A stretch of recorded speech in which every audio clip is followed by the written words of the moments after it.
to the SD Padashala lecture on Greco-Roman period. This is the first of a few lectures that I'm going to give on British literature as well as non-British literatures. The modern period of European literature as well as British literature begins from the Renaissance. As you might know, the Renaissance began in the 14th century and went up to the 16th century. This was a time of the rebirth of the human spirit.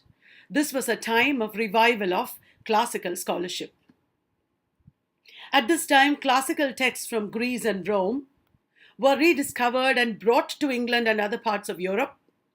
People began to read these texts, mostly in Latin. Through the Latin texts, they came to know about the Greek texts, and that led to the birth of European literatures. So the Greco-Roman period is the foundation of European literature, modern European literature. That is why we have to talk about Greco-Roman literature when we talk about British literature or European literature. The Greco-Roman period, that means Greek and Roman periods. By that term, we are referring to the period of classicism in these regions, in Greece and Rome.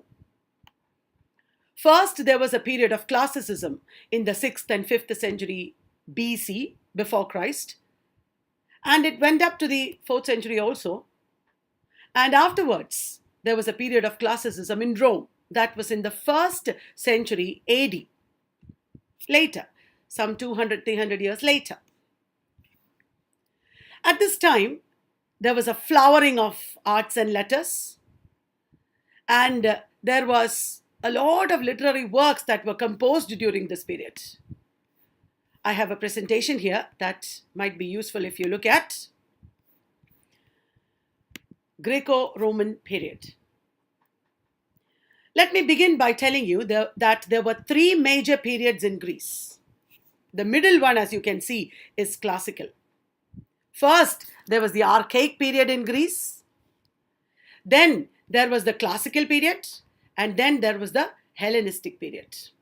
These were the three major periods. Before the archaic period, it was the Greek Dark Ages. Nothing much happened at that time. The Greek Dark Ages was characterized by ignorance, injustices, and various kinds of misery. In the Dark Ages. After that came the Archaic period. In the Archaic period lived Homer, as well as a few other writers, like Hesiod, Sappho. Well, in the Classical period, there were many writers. And that was the golden age of Greek literature, probably. And then in the Hellenistic period, there was a political decline of Greece. Greek literature and culture still remained dominant, but Greece declined politically. At this time, the Hellenistic period, the Roman Empire came into being. Let us look at more details. In the Archaic period lived Homer. As you might know, he was the greatest of the Greek epic poets, but we know nothing much about his life. He must have been a blind, wandering minstrel. And he wrote two epics, the Iliad and the Odyssey. The Iliad is the oldest extant, or that means existing, work of Western literature. It is set against the Trojan War. The Trojan War was a war that took place over 10 years. And here, the epic deals with the last 1 week in the Trojan War. In that 1 week, there is a fighting happening between the two Greek heroes, Agamemnon and Achilles. They are both Greek. They are fighting among themselves. And this leads to Achilles refusing to fight in the war. And it is later when his friend Patroclus, Achilles' friend Patroclus, was killed by Hector. That was when Achilles went back to the war and killed Hector. This is the main event in the Trojan War that is depicted in the Iliad. The Odyssey is a sequel of the Iliad. It depicts the journey of Odysseus or Ulysses back home to Ithaca after the fall of Troy. Odysseus took 10 years to return home to Ithaca. And Odysseus or Ulysses, you must have heard the term, Name Ulysses. Who wrote Ulysses? Tennyson. Tennyson in the Victorian period has written a major poem called Ulysses. Yes, I'm sure some of you are thinking of James Joyce also. James Joyce wrote a famous novel Ulysses in the 20th century. You are looking at a bust of Homer. This is the man who wrote Iliad and Odyssey. Homer, blind minstrel he was. You are looking at a picture that I found in the internet. It is a fresco, a wall painting of Achilles tending the wounded Patroclus. Achilles is tending the wounds of Patroclus. Hector wounded him. And later Achilles kills Hector. Remember, I told you this just now. And then dawns the classical period. The classical period started in the 5th century roughly and went on to the 4th century. I told you at this time, Athens emerged as the most powerful of the Greek city-states. Athens. In Athens emerged a lot of thinkers who brought into being philosophy and other disciplines. At this time, there were also the pre-Socratic philosophers. Hey, some of the pre-Socratic philosophers you must know. There was Pythagoras. Yes, we have heard his name from school days, I'm sure. Heraclitus, Parmenides, the Sophists, etc. were pre-Socratic philosophers. And then lived the three major philosophers, Socrates, Plato, and Aristotle. At this time, tragedy and comedy emerged. Hey, do you know who are the major writers of tragedy? Who is the father of Greek tragedy? Yes, Aeschylus. Aeschylus, Sophocles, Euripides. They were tragedians. And do you know who's the major writer of comedy? Yes, Aristophanes. We'll talk about them presently. This is a bust of Socrates you're looking at. He was an illiterate man. He never wrote a book. Do you know that? And we know about Socrates only from Plato's works. Plato was his disciple. This is Plato. And Plato was the teacher of Aristotle. This is Aristotle. And this is a very famous painting from the Renaissance period. In Italy, Raphael, the Renaissance artist Raphael, painted this fresco. This is a wall painting. The School of Athens. You can see all the Greek philosophers here. And you know what? They are represented with the faces of Renaissance thinkers. Please read about all this in the internet. You should, as students of English literature or any subject for that matter, you should make it a practice to look up every detail that you hear, every information that you hear. Do extra research on that. I hope you'll do that. Let us now come to classical drama. Tragedy emerged in Athens in the late 6th century BC. It was a part of the religious festival of Dionysia. Dionysia is the what? It is the festival of Dionysius. Dionysius was the god of wine and ecstasy. Dionysius was also known as Bacchus among the Romans. Bacchus or Dionysius. In his festival, contestants were asked to submit 3 tragedies and 1 satire play. Satire play eventually gave birth to comedy. And the satire plays were always based on mythological subjects. This is the Greek theatre. People would sit in these galleries. People would sit in the galleries. There is a circular place called orchestra in the middle. And this is proscenium. The place where the action takes place is called proscenium. This is the actual stage. Proscenium or proscenium. This is parados, the place through which the chorus enters. Greek theatre, this is. Performance happened here.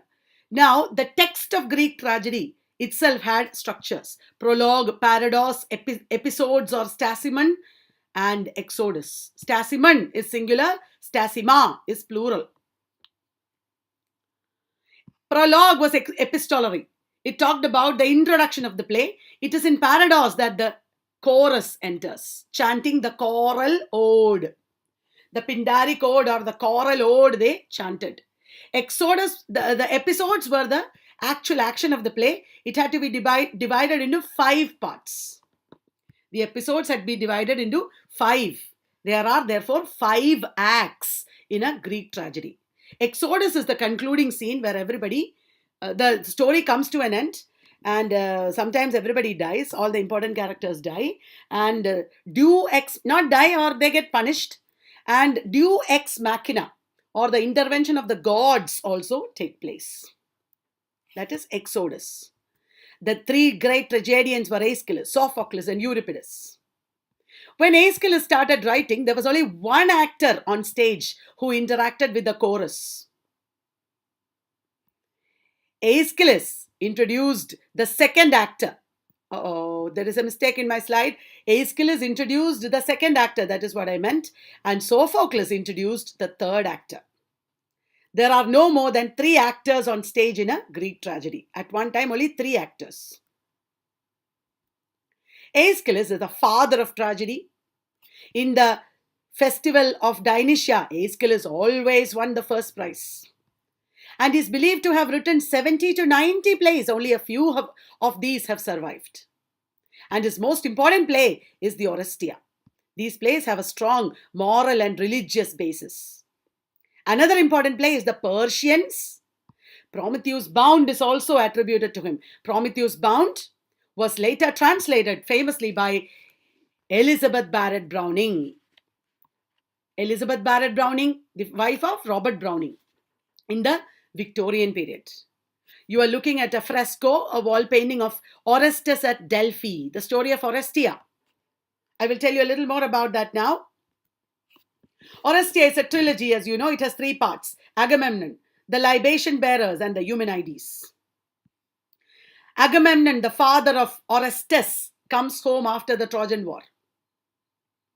And Agamemnon is killed by his own wife, Clytemnestra, and her lover, Aegisthus.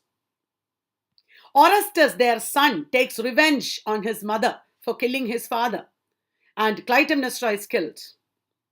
Hey, you are not supposed to kill your mother or father, even in the Greek classical period, or before that, in the archaic period. Even then, you're not supposed to kill your parents. That's wrong.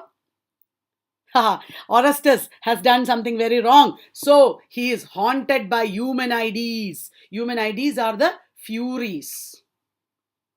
They are supernatural beings that haunt you when you do big criminal things like killing your mother or father. So that is the story of Orestes. Sophocles, the next writer, also won prizes in dramatic competitions, like Aeschylus, and is believed to have written over 100 plays. Luckily for us, most of these are lost. We don't have to learn all of them. But historically speaking, I should not have said that. The greatest plays of Greek classical period are lost to us. Sad. Characters in Sophocles are more developed and individualistic than those of Aeschylus. And Theban trilogy is his most important work. Oedipus Rex, Oedipus at Colonus, and Antigone are the 3 parts. Rex means what? King. Oedipus the king. Actually, Rex is Latin. Oedipus Tyrannus is the name of his first play. Oedipus at Colonus, that is where he dies. Oedipus dies. Oedipus Tyrannus, everybody knows, is the story of Oedipus blinding himself because he killed his father and married his mother unknowingly.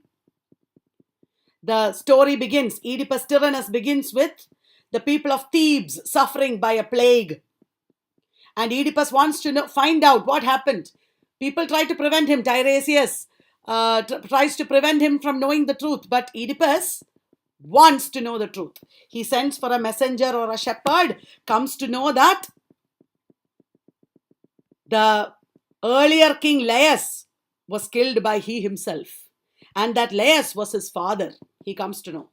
At that time, his wife come mother, Jocasta, kills herself, hangs herself. And Oedipus at the end blinds himself. That is the story of Oedipus. Antigone is the story of Antigone, the daughter of Oedipus and Jocasta, burying her own brother's body against the orders of the king and killing herself for it. She is a powerful representative of rebellion against the monarch. There are many paintings and videos, etc. available in the internet. I have given you one from the 19th century. Antigone leading Oedipus out of Thebes. Please make use of the internet well. Look up paintings and videos, etc. Enrich your experience of each text. You should read the text, read about the text, watch videos, etc. about the text. That is very, very essential in today's education. Then we come to Euripides. I quickly glossed over the slide on Antigone because I've already talked about it. Euripides was the author of over 90 plays. Hey, he was a man of intellectual daring. He questioned the establishment. He questioned the practices of depicting gods in an anthropomorphic manner. They depicted gods like human beings in those days. He questioned all that. In his intellectual daring, Euripides is often compared to Socrates. Neither Socrates nor Euripides cared much for accepted conventions, and they both advocated unconventional and new ideas. Comic poets like Aristophanes lampooned or made fun of Euripides, as well as Socrates in their plays. Euripides' most important play is Medea. You can see the painting of Medea here. Eugene Delacroix, very famous French artist, has painted it in the 19th century. You know what happened? Medea was deserted by her husband Jason for another woman. In order to teach her husband a lesson, Medea killed her husband's bride. Her father also died, and then she killed both her children to teach her husband a lesson. She is a powerful image of blood revenge. Medea. Aristophanes, the writer of comedy, wrote old comedy in contrast with Menander, who later wrote new comedy. Old comedy of Aristophanes talked about actual people and situations. For example, in The Clouds, Aristophanes made fun of Socrates. Plato has seriously attacked Aristophanes and said that it is his clouds that led to the killing of Socrates. The execution of Socrates. By drinking hemlock, he was put to death. Socrates.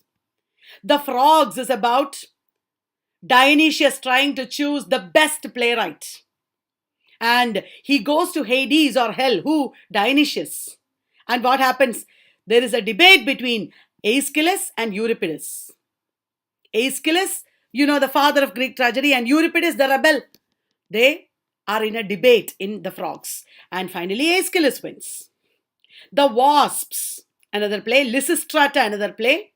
Lysistrata is about the women teaching their husbands a lesson so that they will not go to war.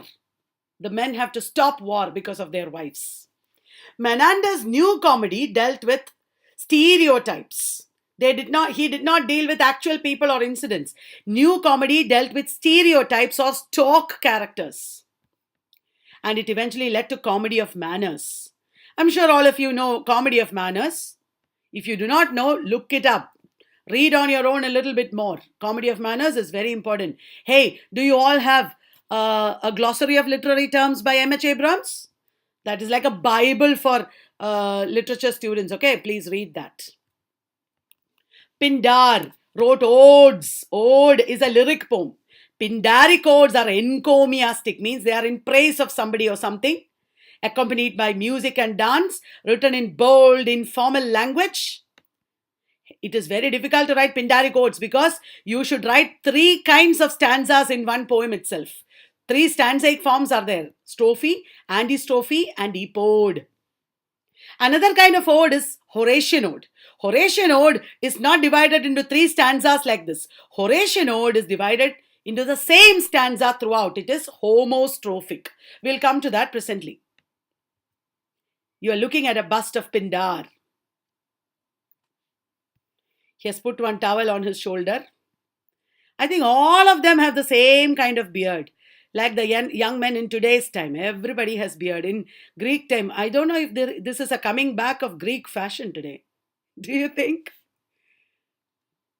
What a joke. Let us stop our jokes and come back to Plato. Plato is a philosopher, as you know. He was actually an aristocrat, born of an aristocratic family in the island of Aegina, near Athens. By the age of 20, like all the young men of Athens at that time, Plato also came under the influence of Socrates. Yo, I have repeated the same points again. I have to edit this slide. I'm so sorry I made this mistake. And in 387 BC, he founded the academy. In Plato's academy, mathematics was a very important subject. Philosophy, astronomy, biology, political thought, everything was taught. At the gate of the academy, it was written, "Let no one enter without mathematics." That was so important at that time. Plato's student was Aristotle. Later, Aristotle was also a teacher at the academy. You are looking at a fresco again, it is mosaic. See? Small mosaics you can see. Yo, with mosaic chips they have made this picture. Wonderful, isn't it? Wow. Plato's academy. People are reclining and reading their books, almost like a scene in your hostel. Everybody is studying. Nobody is sleeping. In your hostels, I'm sure sometimes some people are sleeping. Much of Plato's philosophy is in the form of dialogues. What do you mean by dialogue? Do you know what is dialogue?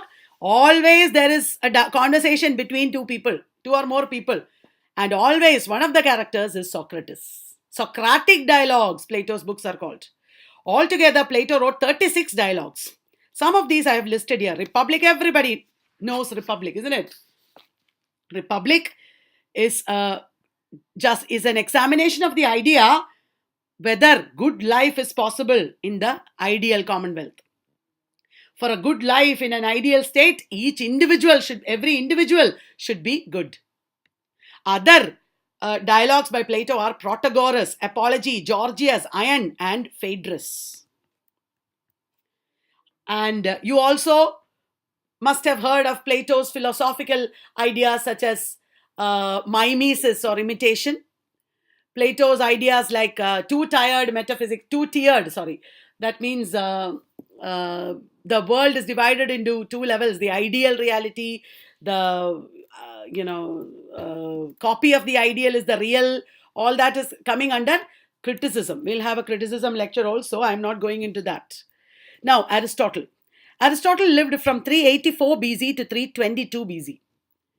He was also born in a well-to-do family. He was not an aristocrat, I think, and he was also not from Athens. He was from Macedonia, the place where Alexander the Great later lived. And Aristotle himself was a tutor to Alexander the Great. When he was 17, he joined Plato's academy. First as a pupil, then as a teacher, as I told you. Later, he founded his own school, Lyceum. Most of his great works were written during his Lyceum years. He died at the age of 62 in 322 BC. You are looking at Aristotle, one picture. Hey, his name is written here, see? In Greek, I think. Aristotle's works, all the surviving works, are not his major works. His major works in his lifetime were 27 dialogues. All of these are now lost. The surviving works are Poetics, Rhetoric, and Nicomachean Ethics, etc. Poetics for us is very important. Poetics, as you know, is the book where he talks about poetry. Now let me just give you a little briefing on criticism, the views of Plato and Aristotle. Plato said that this world is divided into two, the ideal and the real. In the ideal world, everything is a concept. In the real world, everything exists as a copy of the ideal. If you want to look at me, you can look at me meanwhile as I talk. Yeah. So I was saying, Plato said that there is an ideal world and a real world. Poetry is a copy of the real world. Poetry is twice removed from reality. The ideal is where everything is an ideal, a great concept. It is complete and it never dies. But in the physical world or real world, everything dies. And poetry is a copy of the real. Now, imitation is what poetry does, and this is called mimesis. Mimesis is roughly translated as imitation. And mimetic art is therefore not very great. According to Plato, what is greater is philosophy, because philosophy is of the mind, while mimetic art is mortal. It is of the real, mortal, physical world of decay. Philosophy deals with the ideal world or things that do not die, concepts that do not die. whereas poetry deals with the real world where things die. So Plato was a little wary. He was a little suspicious of mimetic art. He believed that mimetic art could be dangerous because mimetic art might teach you immorality, because art is amoral. It will mix up vices and virtues. And in the last book of Republic, in the 10th book of Republic, Plato even says that poets should be banished from the Commonwealth. He is actually playfully saying this. He himself is a poet. And he knows that great poetry can be really good for the people. But here in Republic, he's not talking about great poetry. He's talking about poetry as it was misused during that time. And he says that if a poet comes to the gates of the Republic, give him all respect and ask him to leave. Do not come here because we don't need you. Like that, poets should be banished from the Republic, he says. And then he says, if anybody wants to prove me wrong, any of you, my students, if you want to prove me wrong, you're welcome to do it.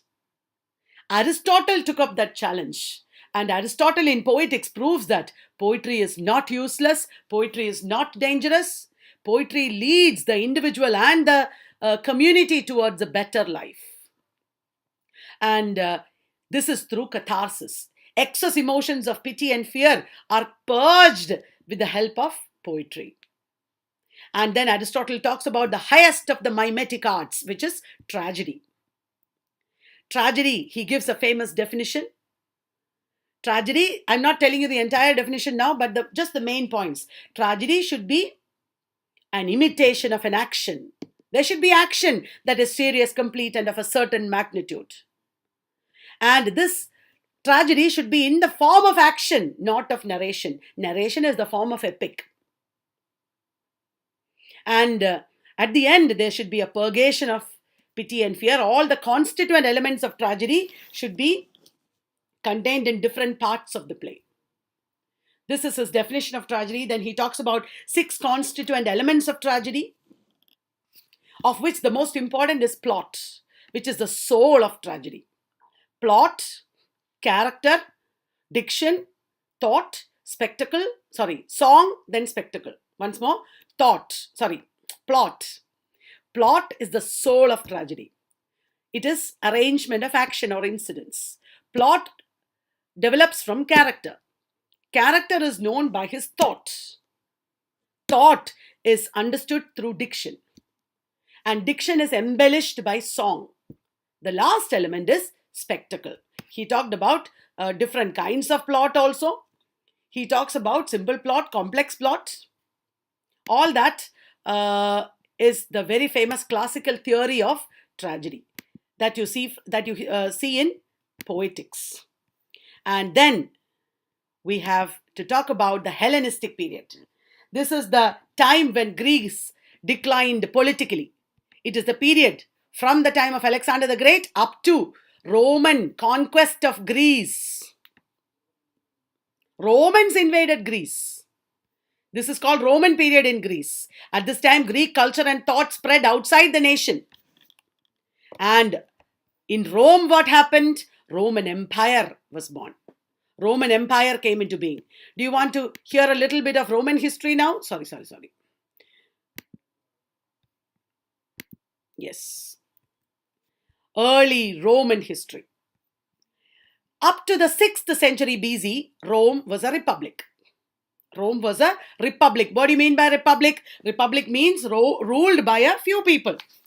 It is oligarchy. It is not ruled by one man. Like a parliament, there will be a group of people. In the 1st century BC, that is BC is going to end. Towards the end of the BCs, Caesar, Pompey and Crassus formed the first triumvirate. Out of these 3 people, Julius Caesar became more powerful. He killed the others and Julius Caesar rose to being dictator. People were scared. The Republicans who favored the Republic were scared that Julius Caesar is going to be dictator or emperor. So the Republicans assassinated Caesar. The assassination of Caesar led to a civil war. Civil war broke out between the Republicans and Caesar's supporters. I hope you're following me. If you are in doubt, pause the video, look at the slide again, or listen to that part once again. Okay? Every video you should listen to several times so that you don't miss out anything. More important than listening to the video is to do extra research on all these points. Read on your own. Your work is what will help you, not the video.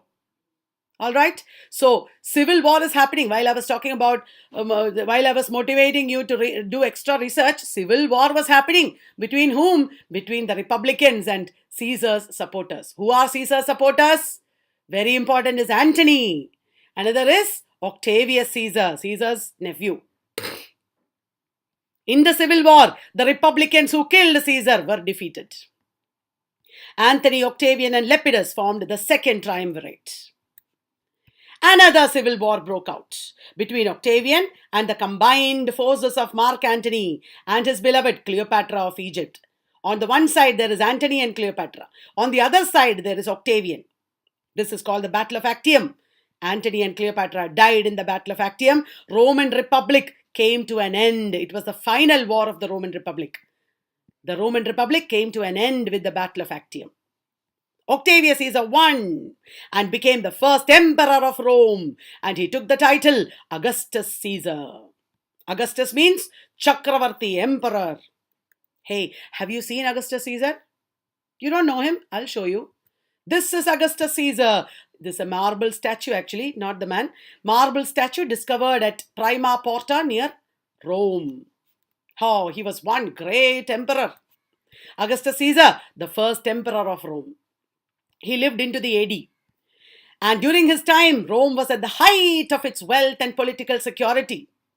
Augustus Caesar's greatest achievement was Pax Romana, or Roman peace. Caesar, if you want to know, was a patron of arts and letters. He patronized arts and letters.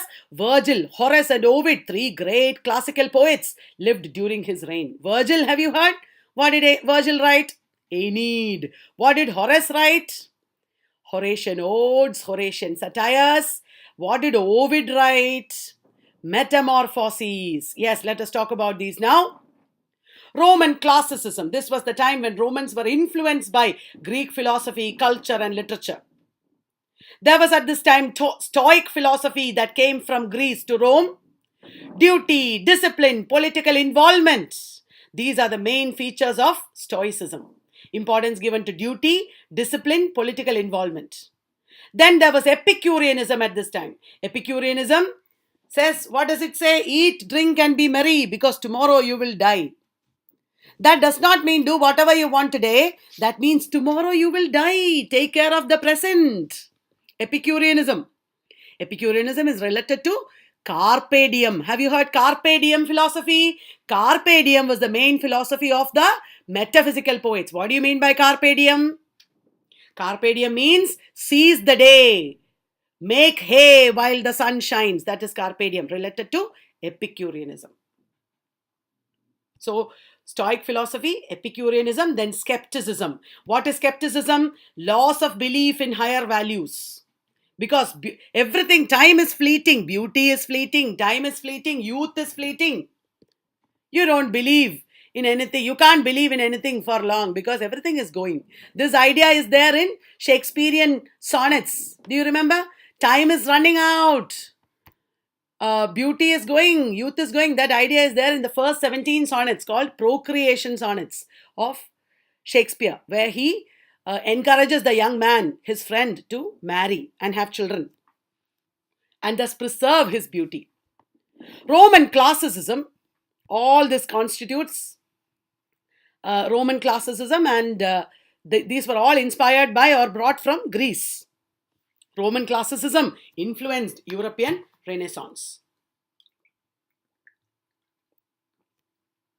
Is that clear?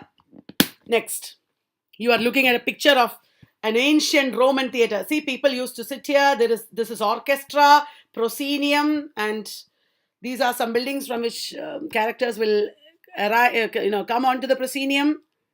This was built during the reign of Augustus Caesar. Now in ruins, of course. This is the famous Colosseum, built after Augustus Caesar's time, but this is one of the most important Greek monuments. Colosseum. Someday you should go to Greece and visit Colosseum. Will you? I'm going to do it sometime. Wow. Now let us talk about the three major poets. Virgil. Virgil wrote the epic Aeneid, but he was also the father of pastoral poetry. Theocritus and Virgil were the fathers of pastoral poetry. Apart from Aeneid, the epic, he also wrote eclogues and Georgics. The Aeneid was, of course, modeled on Iliad and Odyssey. And it is a story of Aeneas founding the city of Rome. Aeneas founded Rome. That story is told in the Aeneid. Obviously, Aeneas is like our Augustus Caesar. Aeneid means that, like Aeneas founded Rome, Augustus Caesar refounded Rome. Once again, he founded Rome, Augustus Caesar. It is actually praising Augustus Caesar. And Aeneid is the model for epics like Fairy Queen. Virgil's work had profound influence on Western literature. You know that Virgil appears in Dante's Divine Comedy as Dante's guide. Horace was a Roman classicist at the same time. As you know, he wrote odes. What are the features of Horatian odes? I already told you. Horatian odes are homostrophic. That means same stanzaic pattern throughout. Horatian odes have the same stanza throughout, while Pindaric odes had strophe, antistrophe, and epode. Do you remember? Strophe, antistrophe, and epode. Horatian satires are also not very difficult or extreme. They are mild satires, laughing at people's follies. There is another kind of satire that came after Horatian satire. It is Juvenalian satire. Juvenalian satire is very sharp and strong. It attacks people for their follies. Horatian satire is mild and laughs at people. Horace also wrote epistles. What do you mean by epistles? Means letters. There is a very famous epistle that he wrote to a man called Piso, Piso. That is called Ars Poetica. It is Horace's classical text. You are looking at a painting of Horace, Virgil, and Varius. They were all friends in the house of their patron. Maecenas was their patron. This is also a 19th century painting. Francois Jalabert was a very famous French artist again. Like Eugene Delacroix. You saw his painting earlier of Oedipus, remember? Yeah. Ovid wrote witty, sophisticated love poems. Like our Kama Sutra, Ovid has written Ars Amatoria about the art of love. Metamorphoses by Ovid is a collection of mythological stories, all of them love stories of gods. And this is the greatest source of mythology for the Renaissance Europeans. Oh, see what happened? Augustus Caesar, the emperor, banished Ovid to an isolated island, and poor Ovid died in exile there.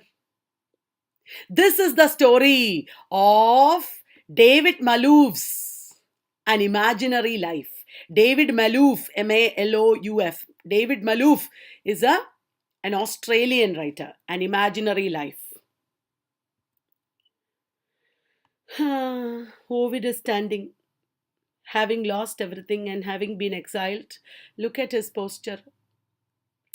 Ayyo, ellam poyallo posture. There is another very important figure, Seneca. You know him already. He is the author of the Senecan Tragedies of Blood. Seneca was Emperor Nero's teacher and confidant.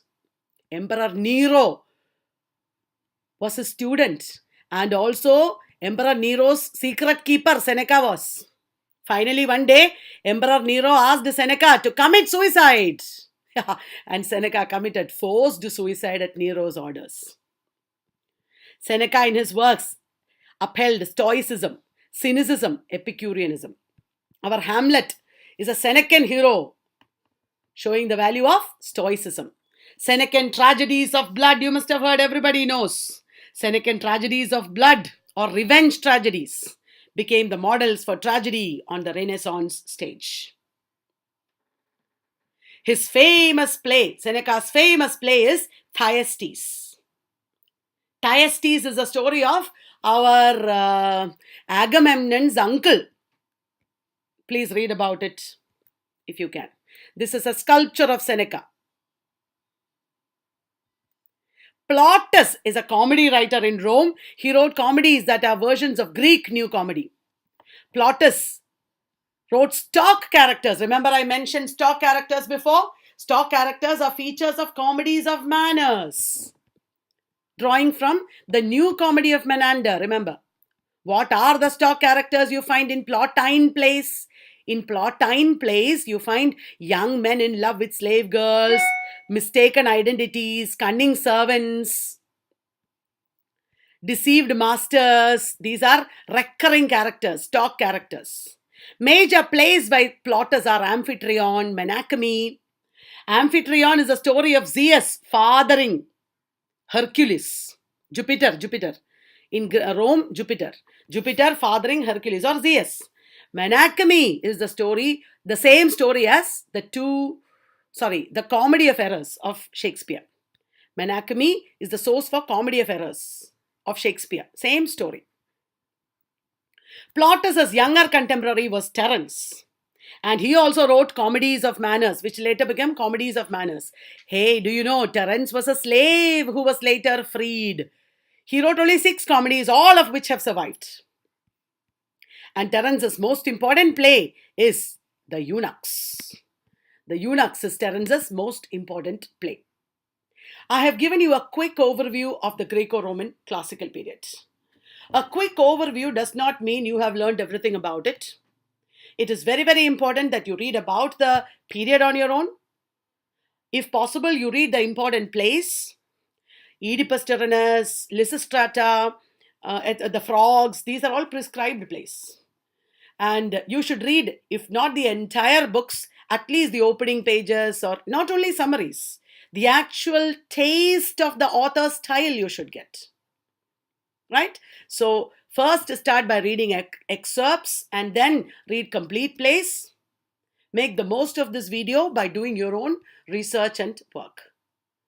Watch out for more videos on British literature as well as non-British literatures. This is Kalyani Vallath. Thank you.